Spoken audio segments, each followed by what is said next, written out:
안녕하세요. 지신종교 목사입니다. 우리 매일 기막힌 깨달음 다섯 번째 시간을 맞이했습니다. 오늘은 이제 우리 몸에 성전된 신비에 대한 이야기를 여러분과 함께 나누려고 합니다.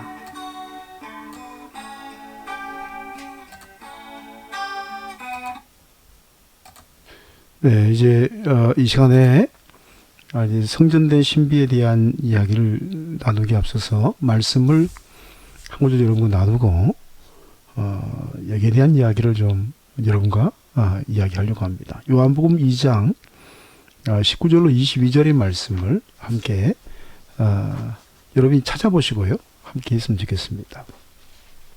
봉독해 드립니다. 예수께서 대답하여 이르시되 너희가 이 성전을 헐라 내가 사흘 동안에 일으키리라. 유대인들이 이르되 이 성전은 46년 동안에 지었거늘 내가 3일 동안에 일으키겠느냐 하더라. 그러나 예수는 성전된 자기 육체를 가리켜 말씀하신 것이라. 죽은 자 가운데서 살아나신 후에야 제자들이 이 말씀하신 것을 기억하고 성경과 예수께서 하신 말씀을 믿었더라. 아멘. 아멘.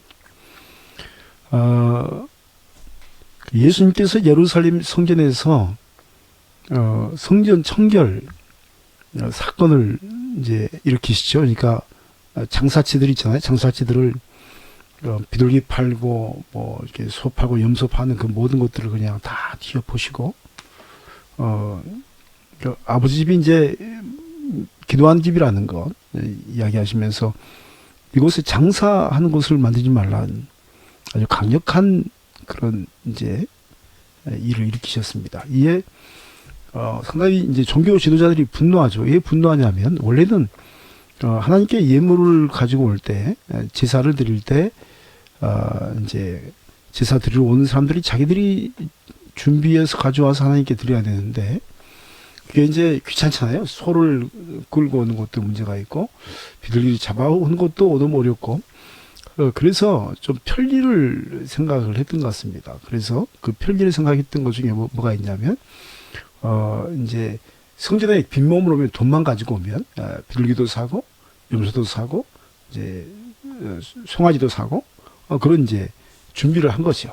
그래서 그걸 하는데, 이제 다른 데서 준비한 것보다는 약간 더 비싼 가격으로 장사를 하였고, 거기에서 남는 이윤의 굉장히 많은 돈이 이제 이 대제사장과 이제 유대 종교 지도자들의 뒷호주머니로 들어갑니다. 이거 가지고 이제 뭘 했냐면 이들은 이제 정치를 했거든요. 로마 사람들에게 이제 그걸 이제 주기도 하고 그리고 그래서 그 자신들의 자리를 이제 좀 유지하고 그 정치적인 어떤 이제 힘을 가지고 무엇인가를 해보려고 하는 그런 용도로 사용했습니다. 그러니까 순수한 어떤 이제 말씀에 입각한 어떤 제사의 어떤 예배를 위한 어떤 그런 것이 아닌 정치하고 자신들의 권력을 유지하기 위한 하나의 도구로서 장사치들을 이제 허용하고 그들에게 돈을 뇌물로 받은 것이죠. 그래서 예수님께서 이제 아주 그걸 다 뒤엎자 율법적으로는 말씀적으로는 그게 옳거든요. 그러니까 말은 하지 못하고 우리에게 표적을 보이라 했을 때 예수님께서 뭐라고 하십니까? 이 성전을 헐라 내가 사흘 동안에 다시 일으키리라. 그랬더니 유대인들이 뭐라고 하냐면 이 성전은 46년 동안 지었거늘. 헤롯이 이제 그 성전 허물어진 성전을 다시 이제 보수한 것이 46년 걸렸거든요. 그러니까 이 헤롯 성전이라 하지만 이제 3성전이 아닙니다. 왜냐하면 다시 지은 것이 아니기 때문에. 아무튼 46년 동안 지역을 네가 어떻게 사흘 동안에 이것을 일으킨다 하느냐라고 비웃는 그런 장면이 본문의 말씀입니다. 그런데 이 본문의 말씀에서 이야기하는 이제 성전을 헐라 하는 것은 예수 그리스도의 몸을 가리키거든요. 구약에 여러분이 잘 아시다시피 이제 성막은 예수 그리스도를 나타냅니다. 그러니까 레위기서가 정말 중요하거든요. 출애굽기 후반부하고 레위기서에 나오는 성막에 대한 제사법이라든지 여러 가지 도구들에 대한 설명이 굉장히 중요한데 왜 중요하냐면 그 모든 설명은 우리 주 예수 그리스도를 나타냅니다. 그러니까 성막은요 처음부터 끝까지 예수 그리스도예요. 그러니까 이제 수르바벨 성전이라든지 뭐 아무튼 이 성전들이요 다 그 성전들이 뭐냐면 예수 그리스도를 나타내는 거예요. 그러니까 진짜 성전은 누구죠? 예수 그리스도시잖아요. 그래서 이 성전들을 헐라 내가 사흘 만에 일으키리라. 너희들이 나를 십자가에 못 박아 죽여라. 그러면 내가 3일 만에 부활하여서 부활의 몸으로 성전을 일으키리라. 이런 뜻에 있었습니다. 이 뜻을 아무도 알아듣지를 못하죠. 제자들이 나중에 예수님께서 부활하신 뒤에 승천하신 뒤에 그걸 이제 깨닫는 거죠. 그런 이야기가 본문에 이렇게 나타나 있습니다. 그러므로 이제 우리가 여기서 알아야 할 것이 있습니다. 그건 뭐냐면 성전은 바로 예수 그리스도시고 동시에 주님께서 우리 영혼의 중심에 임하시면 우리 몸이 성전이 된다. 왜냐하면 주님이 성전이잖아요. 성소와 지성소의 역사가 우리의 예수님을 영접한 심령한 중심에 임하게 되는 거죠. 이 역사가 이제 구약의 어떤 말씀과 신약의 말씀, 특별히 교회 시대의 말씀하고는 굉장히 차이가 있는 거죠. 그러니까 구약에는 특별한 장소, 이제 성막이 있었고 성전이 있었다면 그 성전이 신약 이후로 뭐냐면 우리의 영혼의 중심에 주님께서 우리가 영접하면 우리의 중심에 들어오시기 때문에 그런 역사가 생기게 된 것입니다. 그래서 이에 대해서 이 성전의 역사에 대해서 유진 피터슨이라는 기독교 영성학자가 이런 말을 합니다. 제가 한번 읽어드릴게요. 다윗 현실에 뿌리박은 영성이라는 책에서 이런 이야기를 합니다. 광야의 거룩이 다윗의 영혼 속으로 스며들었고 이제 그는 어디에서나 심지어 사울에게서도 거룩을 알아볼 줄 알게 되었다. 그가 보기에 사울을 죽인다는 것은 신성 모독이었다. 우리의 몸은 성전이 거하는 전, 즉 거룩한 장소라고 바울이 가르치기 전 천여년 전에 다윗은 엔게디 광야에서 심지어 사울의 몸에서도 그 심오한 진리를 발견하고 체험했던 것이다. 상당히 굉장한 이야기를 합니다. 그러니까 성전의 역사가 이제 광야의 거룩이잖아요. 광야가 왜 거룩합니까? 성전이 있었기 때문에, 성전을 세워졌기 때문에. 그런데 그 광야의 거룩이 다윗의 영혼에 스며들었다는 것을 본인이 깨달은 거죠. 이 시대 말입니다. 벌써 다윗 시대에. 그리고 보니까 기름 부음 받은 사울의 육체 가운데도 영혼 가운데 성전이 내 거룩이 스며들었다는 것을 알고 그 성전을 파괴시키지 않습니다. 건드리지 않습니다. 그래서 이제 유진 피터스는 다윗의 영혼에 광야의 거룩이 스며들었다. 스며들었다는 표현이 상당히 중요합니다. 나중에 이제 여러분 이제 예수기독 한큐티 세미나에 들어오셔서 보시면 그 부분을 제가 아주 깊이 있게 설명하고 있습니다. 그래서 이제 그 영상을 보시고 여러분이 깨달을 때가 있을 겁니다. 아무튼 이런 근거에 의해서 다윗은 자신의 원수인 사울을 죽일 수가 없었습니다. 왜냐하면 사울도 악한 왕이지만 그러나 그도 하나님께서 기름 부으시고 함께 하셨던 그러한 이제 왕이었기 때문입니다. 주의 종이었기 때문입니다. 이 심원한 진리는 오늘 교회 안에서도 동일하게 적용됩니다. 여러분 교회는 그 죄인된 의인들의 공동체잖아요. 교회가 얼마나 시끄럽습니까? 때로는 우리에게 실망을 주기도 하고 이게 교회인가 싶은 그 마음이 있기도 하고 때로는 사람들 보면 답답하죠. 이게 성도인가? 직분자들이 왜 이 모양인가? 뭐 그런 이야기가 생각이 들 정도로 때로는 아주 우리의 마음을 아주 심란하게 만들기도 하는 것이 우리의 현실 교회입니다.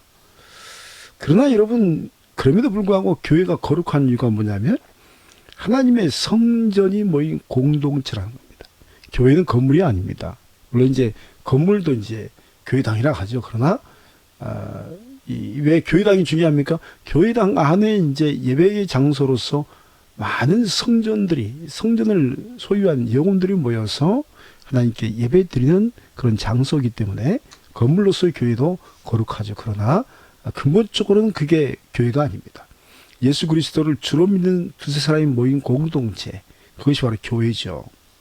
그래서 우리는 예수 그리스도의 이름 안에서 모인 형제와 자매들에 대해서 존귀하고 귀하게 여겨야 합니다. 왜냐하면 그 심령에 광야의 거룩, 성전의 거룩이 스며 있기 때문입니다. 그래서 이제 예수 그리스도를 믿는 성도의 영혼은요, 이 광야의 거룩이 스며 있기 때문에 믿는 성도의 영혼은 광야예요. 그 광야 한 중심에 성막이 세워져 있는데 이 성막의 중심에 예수 그리스도께서 함께 하시는 지성소가 펼쳐져 있는 겁니다. 여러분 그거 알아야 됩니다. 공동체의 역사가 왜 이렇게 강력합니까? 우리가 잘나서 강력합니까? 그건 아닙니다. 잘나서 강력하기보다는 두세 사람 모인 곳에 내가 너희와 함께하리라 하는 주님의 언약의 말씀처럼 주의 성전의 역사가요, 교회 공동체에 그대로 펼쳐지기 때문에 그렇습니다.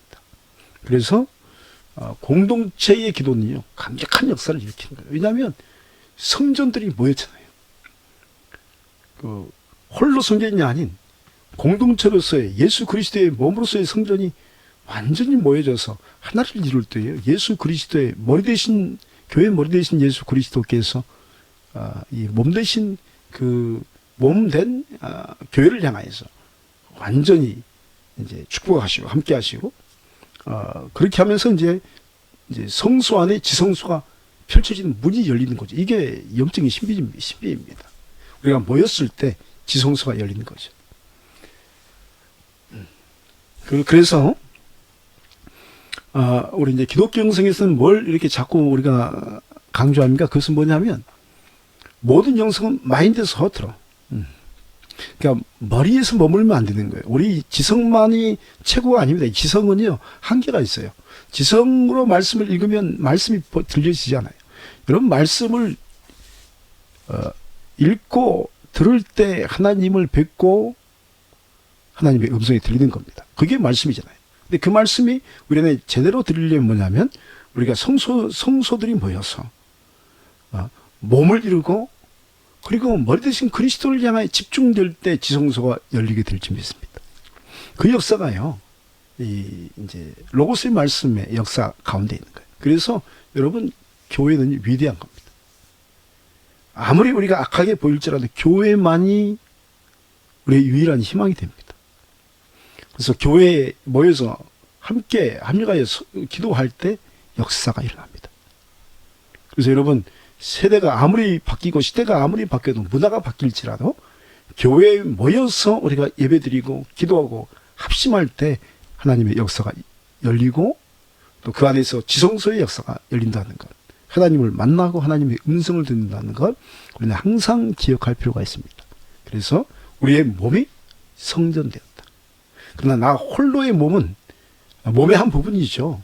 그래서 어떻게 하면 교회에 머리 대신 그리스도를 향해서 우리가 모였을 때 한 몸이 이루어지는 거죠. 그래서 성막이 이제 성소가 열리고 또 그 성소 안에서 하나 되었을 때 예수 그리스도께서 계시는 그 지성소가 법궤가 있는 곳, 속죄소가 있는 곳이 쫙 열리면서 하나님의 발등상 앞에 우리가 나아가며 예배하며 기도하며 응답을 받을 수가 있는 겁니다. 그래서 여러분 우리의 몸은 성전이다.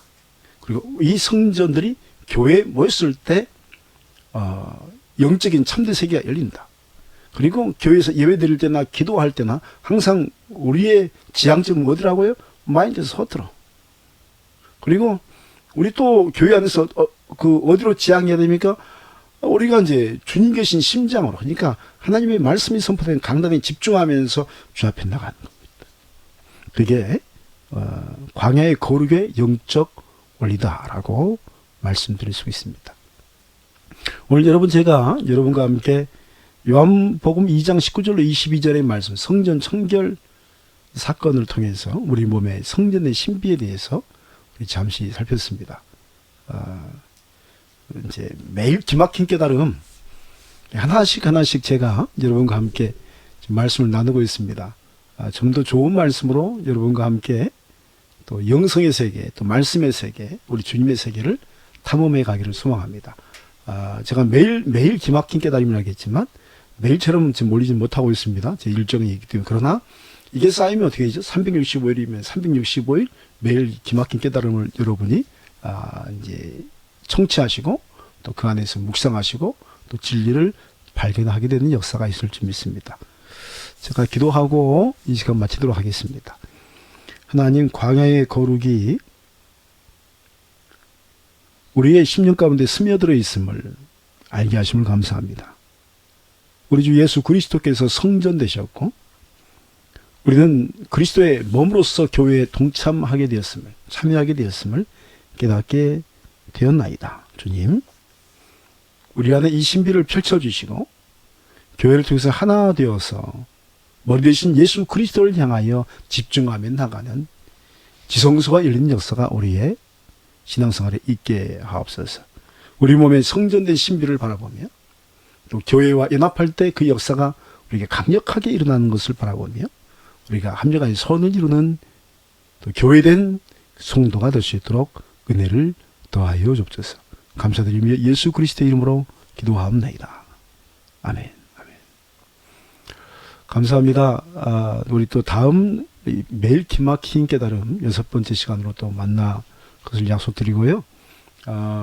이거를 이제 제가 여러분에게 소개한 이유는 뭐냐면 예수 기독 컴큐니티의 기독교 정통의 영성의 세계로 여러분을 초대하면서 이제 들어오기 전에 여러분이 워밍업 하듯이 영성이라는 이런 것이구나 안내를 해드리는 겁니다. 우리 또 기독교의 정통 영성의 세계로 여러분 초대합니다. 이제 유튜브에서는 회원제로 여러분 함께하고 있습니다.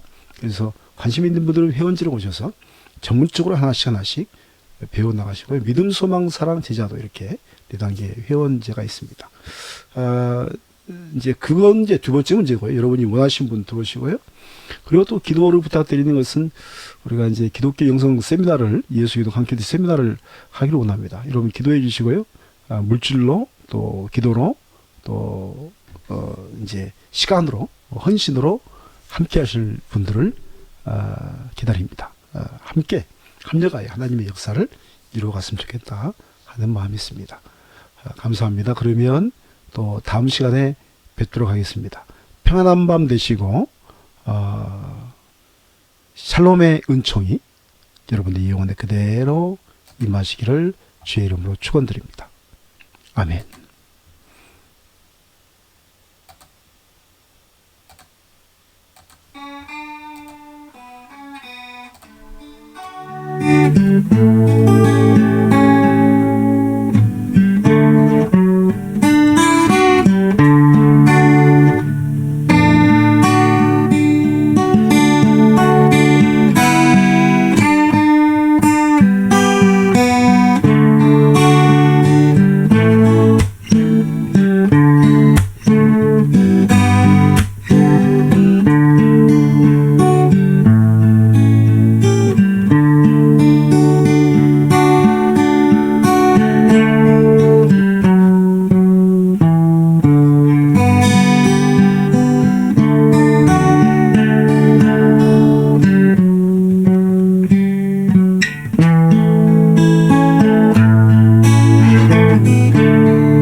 음.